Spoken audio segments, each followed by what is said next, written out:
we are asked to solve for x. To solve for x, let's first of all investigate. 2, same base. But this guy is 6. Let's keep it first. Let's work on these guys. Because they are of the same base and there is plus here, we can bring them together with what? Multiplication. So we take one of them, we multiply this. Remember, this is multiplication already, okay? Equals to 6.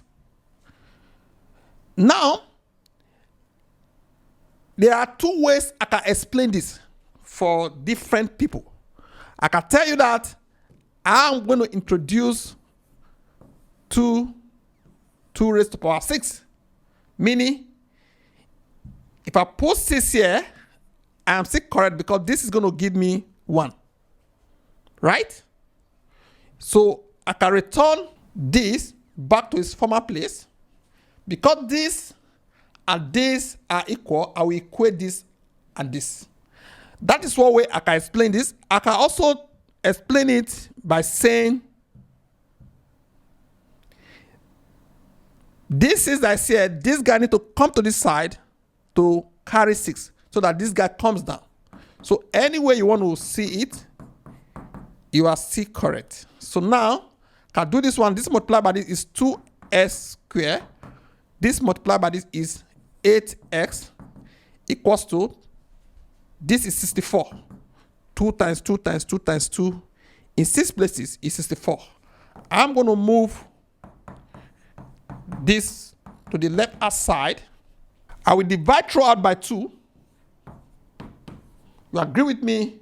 2 here is 1, 2, 4, 32. So I'm going to have x squared plus 4x minus 32 equals to 0. Okay? So for this quadratic equation, I believe you understand quadratic equation because the purpose of this class is logarithm. So 8x minus 4x 32 equals to 0. Okay? So this is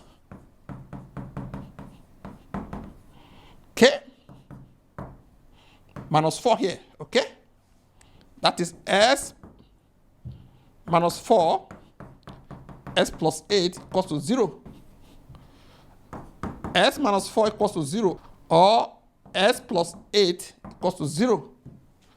S therefore is equals to 4, or s equals to minus 8. So these are the answers.